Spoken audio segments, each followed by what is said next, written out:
اعوذ باللہ من الشیطان الرجیم، بسم اللہ الرحمن الرحیم، رحمٰن جل شانہ صلی اللہ علیہ وآلہ وسلم۔ السلام علیکم ورحمۃ اللہ وبرکاتہ۔ آیت نمبر 19 البقرہ۔ وہی انہی لوگوں کو مخاطب کر کے منافقین کا ہی ذکر ہے، اور تھوڑی اور مثالیں ہیں، تھوڑی اور ایلیبریشن ہے اسی کنٹینیوٹی میں ایسے لوگوں کی، چونکہ اللہ پاک ہمیں مثالوں سے ہی چیزیں سمجھاتے ہیں، اور انسان کا یہ وصف ہے کہ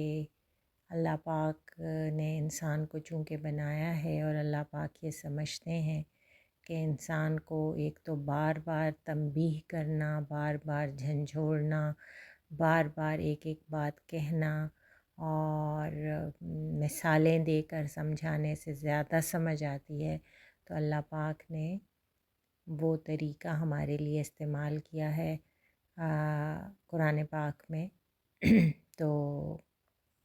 اگین، او کصیب من السماء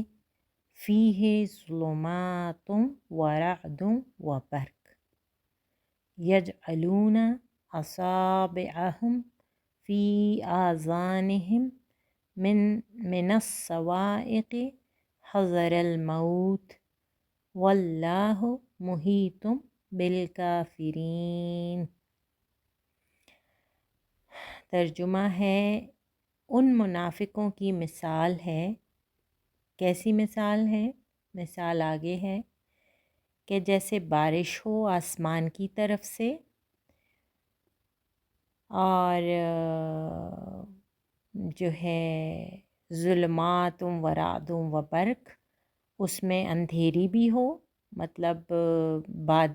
بادلوں والا، جو کالے بادلوں والا اندھیرا بھی ہو، ورعد و برق، اور اس میں آواز بھی ہو، اور بجلی کی تیز چمک اور تیز آواز، خوفناک آواز، کڑک، وہ بھی ہو، اور اس بارش میں یہ لوگ چل رہے ہیں۔ کون لوگ؟ منافقین۔ اور اصاب کہتے ہیں انگلی کی، یہ پہلی پور جو ہوتی ہے، جو almost 2 centimetre something ہوتی ہے، اور اصابعہم تو انگلیوں کی یہ پوریں، یہ لوگ اذان جو ہے، اس کا لفظ بھی یہ کان کے لیے بیسیکلی ہم کہتے ہیں نا اذان ہو رہی ہے، یا اذان بیسیکلی یہ سننے کو، سماعت کے جو ہمارا جو آلہ ہے کان، اس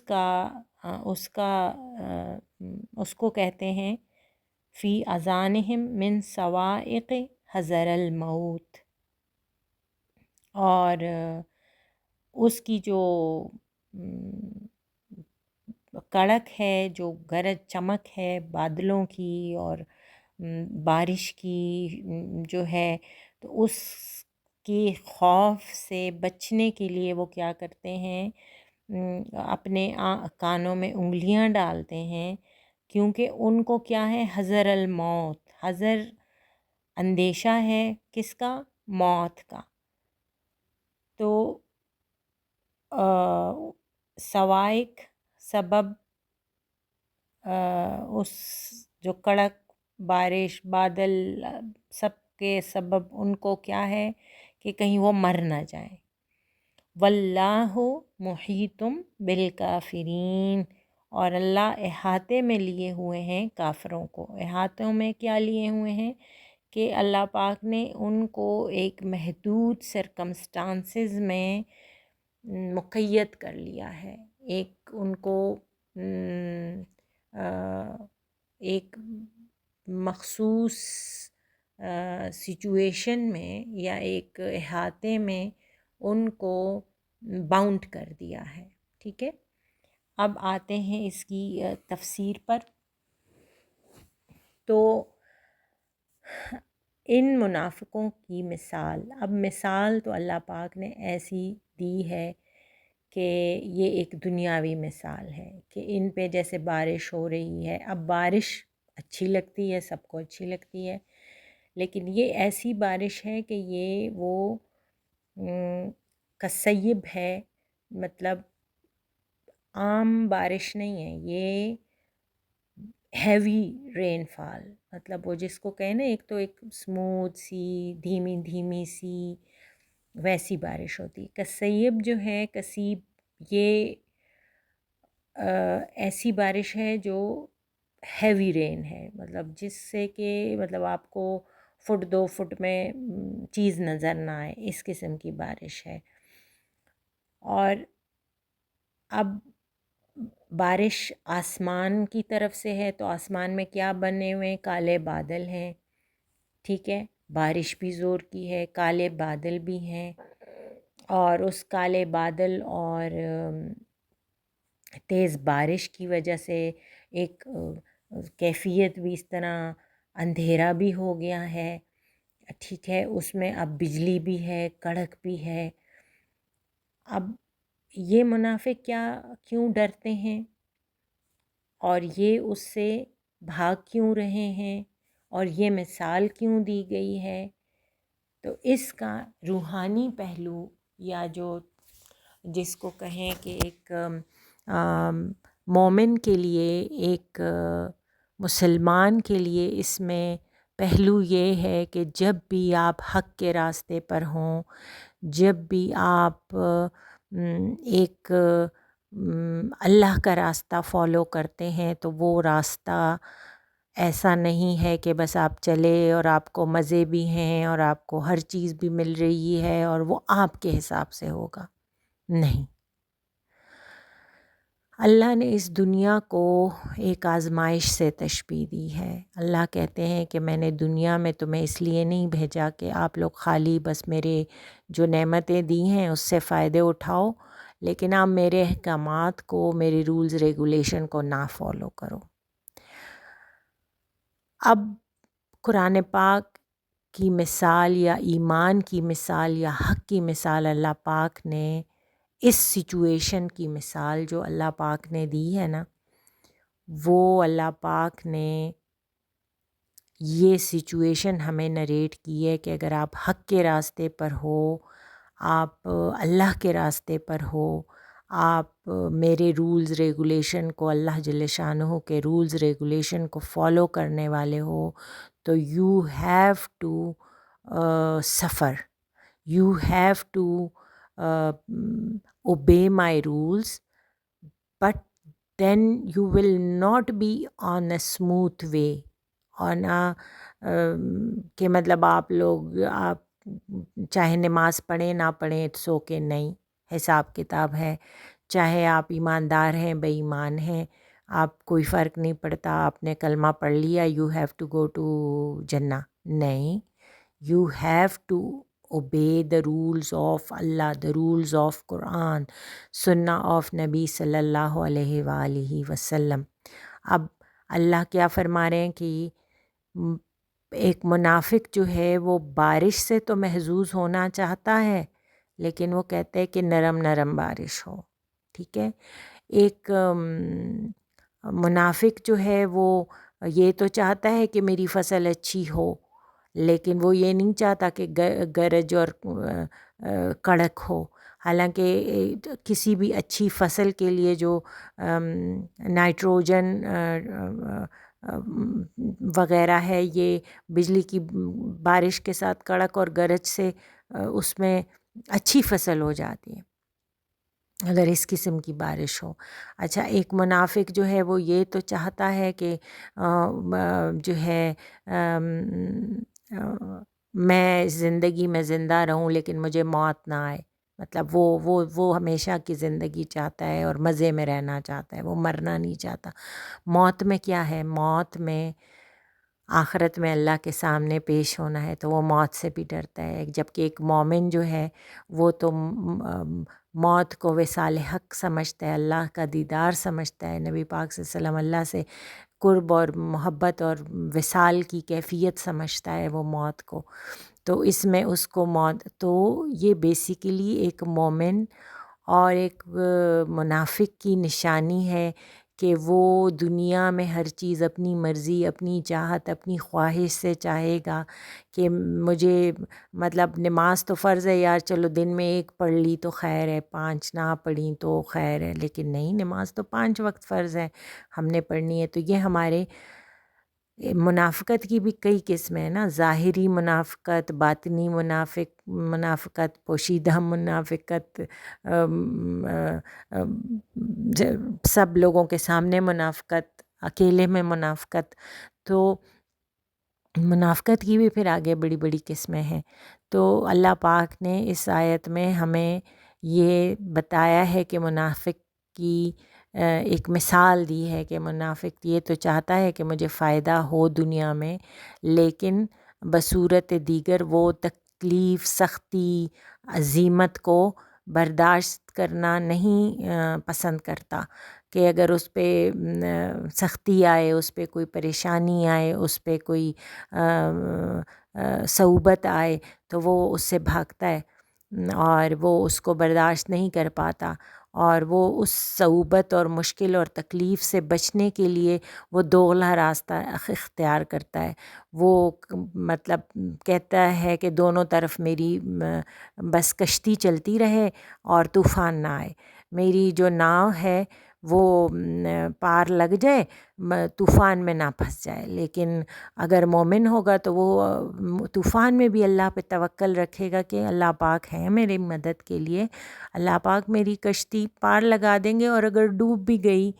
میری کشتی تو اللہ پاک مجھے اس سے بہتر کوئی سبب عطا فرما دیں گے، کوئی اس سے بہتر نعمت عطا فرما دیں گے، دنیا میں نہیں تو آخرت میں عطا فرما دیں گے۔ تو یہ ایک مومن کی اور منافق کی جو ہے اس میں فرق آپ کو بتایا گیا، اللہ پاک نے آپ کو بتایا، مثال کے ذریعے ہمیں سمجھایا، مثال کے ذریعے۔ دوسرا یہ ہے کہ اس میں جو کان کی لو کا، کان کے یہ جو ٹنل ہے جس میں ساؤنڈ اندر کو جاتی ہے، تو اس کا اور ایک یہ انگلی کے جو ہے پور ایک، اس کا اور اس کا ڈائمیٹر کا تقریباً ایک جتنا، مطلب انگلی کی پور جتنی centimetres, 2 centimetre something اوپر نیچے ہوتی ہے، تو ہر انسان کے کان کا جو یہ ٹنل ہے یہ بھی اتنا ہی ہوتا ہے آلموسٹ، کہ جس سے وہ کمپلیٹلی بند ہو جاتا ہے۔ اللہ، میں یہ اس کا پارٹ میں نہ بتاتی، لیکن اللہ کی عظمت اور شان دیکھیں نا، کہ جب یہ پارٹ انگلی کا ہم کان میں ڈالتے ہیں تو ہم ارد گرد کی آوازوں کو نہیں سن پاتے، اور ہمارے کانوں کی یہ کا جو سماعت کا جو راستہ ہوتا ہے تو یہ بند ہو جاتا ہے، جس سے ہم آواز کو نہیں سن پاتے۔ تو اس میں بھی اللہ کی کتنی بڑی حکمت ہے کہ اگر ایک انسان تیز آواز سے اپنے آپ کو بچاتا ہے تو وہ کانوں کی اس ٹنل، یہ جو سوراخ ہے اس میں پوروں کو اندر ڈال دیتا ہے، تو اس کو باہر کی آواز نہیں سنائی دیتی۔ یا وہ کانوں پہ اگر ہاتھ رکھ لیتا ہے تو اللہ پاک کے اس میں ہمیں یہ بھی ایک اس کی اگر ہڈن ایک وہ لیں کہ اگر ہم کوئی اچھی بات نہ سننا چاہے تو وہ کان بند کر لیتا ہے، مطلب کہ وہ جان بوجھ کے، یہ تو نہیں کہ دنیا میں اچھے کام نہیں ہو رہے، دنیا میں پریچنگ والے نہیں ہیں، دنیا میں اچھی بات پھیلانے والے لوگ ختم ہو گئے، نہیں۔ اب دیکھیں ہمارے سامنے ایک مثال ہے، T V, mobile, what ever, social media کھلا سب کچھ پڑا ہے، لیکن جو اللہ کی طرف رجوع کرنے والا ہوگا وہ ان چیزوں کو بھی اچھے اس میں یوز کرے گا، اچھے طریقے، اچھا استعمال کرے گا، اللہ کے راستے کا استعمال کرے گا، اللہ کی رحمت کا کی باتوں کو اس سے سنے گا، پھیلائے گا۔ لیکن جو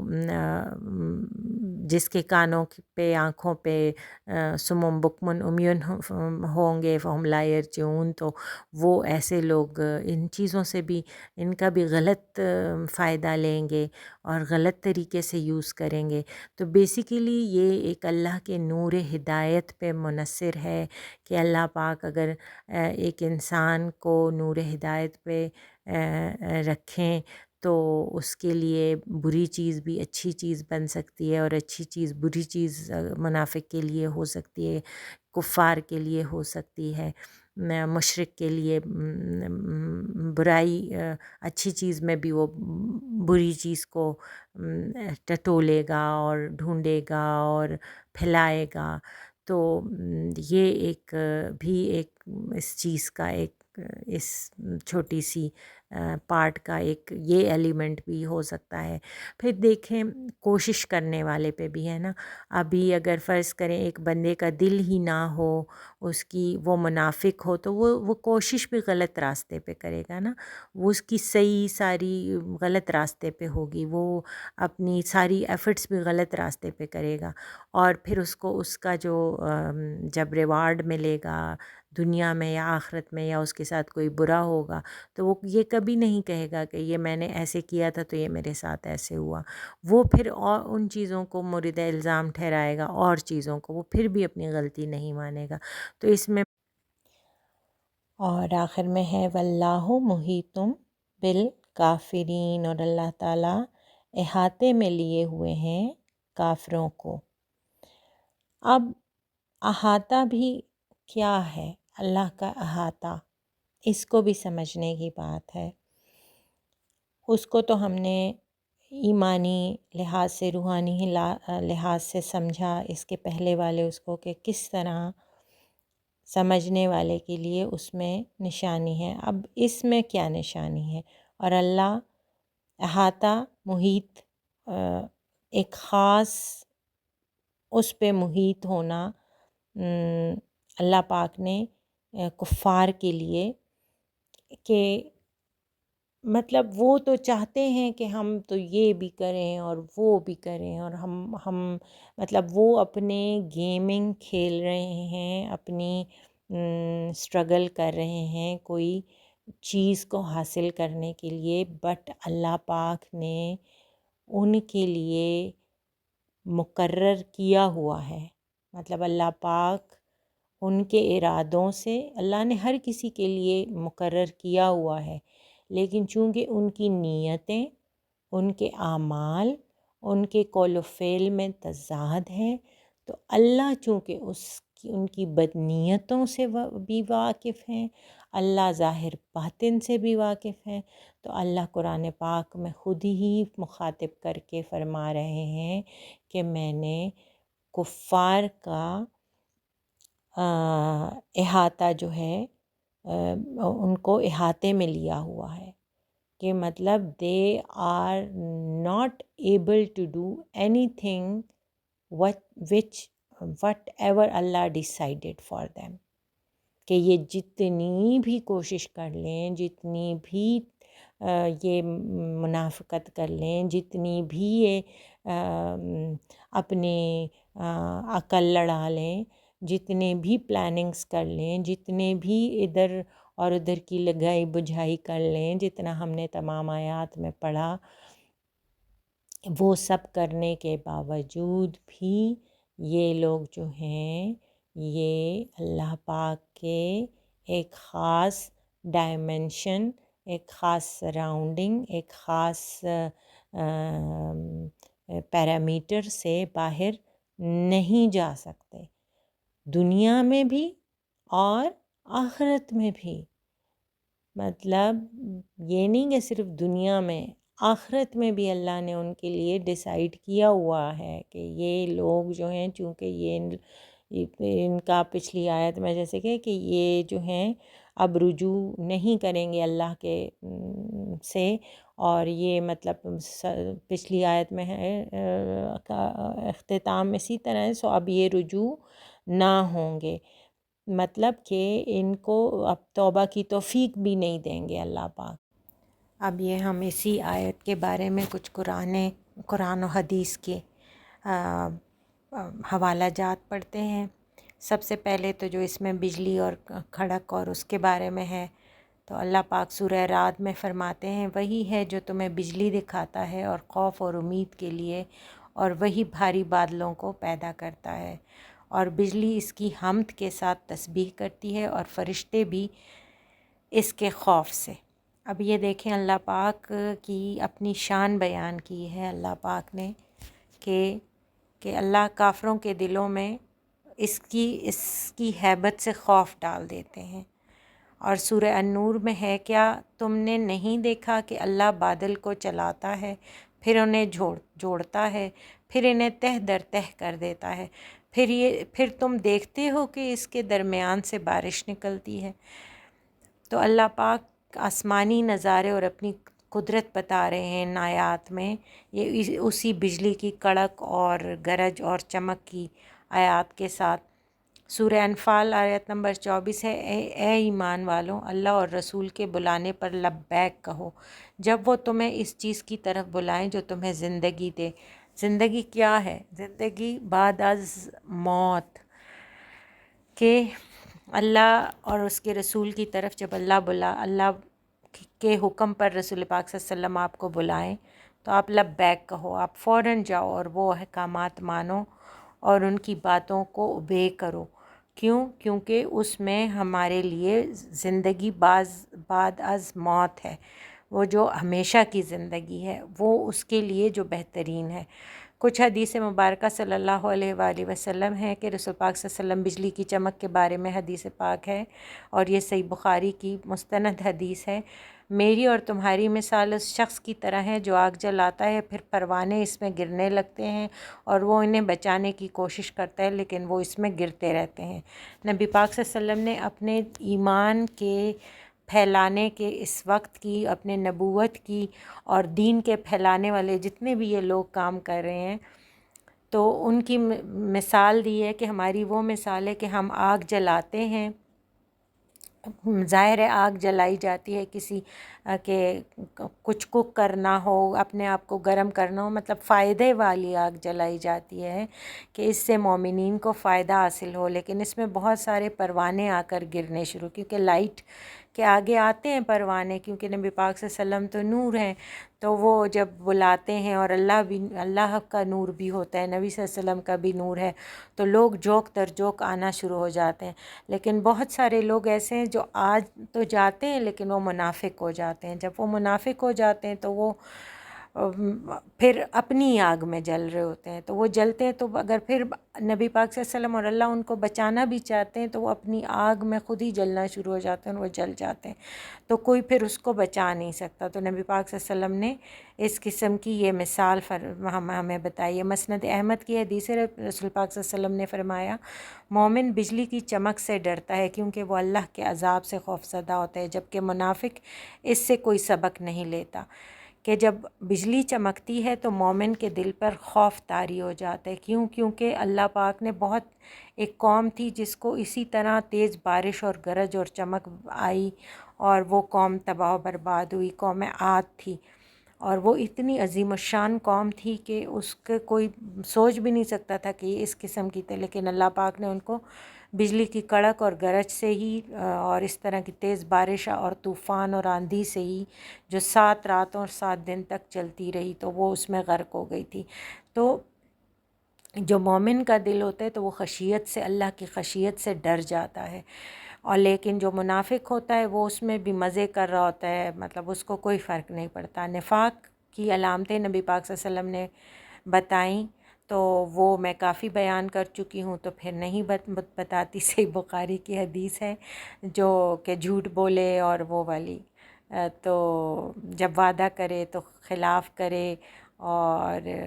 جب بات کرے تو جھوٹ بولے، اور جب امانت رکھی جائے تو خیانت کرے۔ منافقین کا رویہ جو ہے وہ ہدایت اور عذاب کے خوف کے وقت بھی یہی ہوتا ہے، وہ اپنے رویے بدلنے کے بجائے اسے چھپانے کی کوشش کرتے ہیں۔ تو یہ جو حدیث اور آیات تھیں یہ اس کے ریفرنس سے تھیں، تو ہمیں بس چاہیے کہ ہم ان لوگوں میں نہ ہوں جو اللہ کے احکامات اور اس سے منہ موڑتے ہیں اور ہم چاہتے ہیں کہ ہم بس زندگی بھی سکون سے گزاریں، مزے کریں، عیاشیاں کریں، اور آخرت میں بھی ہمیں کوئی دکھ تکلیف نہ ہو۔ تو اگر یہ دنیا جو ہے یہ آخرت کی کھیتی ہے، اگر ہم نے دنیا میں ایسے بیج بوئے جس کی جو ہے ہمیں آخرت میں اس کی اچھی فصل ملے اور ہمیں اچھے دام ملے اس کے، وہ آخرت میں، تو ہمیں دنیا میں محنت بھی کرنی ہے، ہم نے اچھا سا پانی بھی دینا ہے، ہم نے اس کو ایمان کی جو کھیتی ہے ہماری، تو ہم نے اس میں اچھا سا ہل بھی چلانا ہے، اچھا سا بیج بھی بونا ہے، اور اچھی آبیاری بھی کرنی ہے، اور پھر اس کے پکنے کا انتظار اور اس کی کیئر اور اس کی میڈیکیشن اور ہر چیز، اور اس میں محنت لگتی ہے۔ وہ ویسے ہی نہیں کہ دنیا کے مزے لوٹ کر آپ اللہ کے پاس جاؤ اور پھر اللہ پاک سے کہو کہ میں تو دنیا میں جو ہے نا بڑے کام کیے ہیں، اور اللہ کہیں گے تو تم نے تو جو بھی کیا ہے تم نے اپنی ذات کے لیے کیا ہے، یہ بتاؤ میرے لیے کیا کیا یا میرے بندوں کے لیے کیا کیا۔ تو اللہ پاک ہمیں اپنے راستے پر ثابت قدمی کے ساتھ، اللہ کے ساتھ مخلصی، نبی پاک صلی اللہ علیہ وسلم کے ساتھ مخلصی عطا فرمائے، کیونکہ جب تک ہم اللہ اور نبی پاک صلی اللہ علیہ وسلم کے ساتھ مخلص نہیں ہوں گے اور ہم منافقت کریں گے تو یہ ہم اپنے ساتھ بھی مخلص نہیں ہیں۔ جو بندہ اپنے ساتھ مخلص نہیں ہے وہ کسی اور کے ساتھ کیا مخلص ہوگا۔ اللہ پاک ہمیں مخلصین اور متقین اور صالحین میں شامل فرمائے، آمین ثم آمین۔ صدق اللہ۔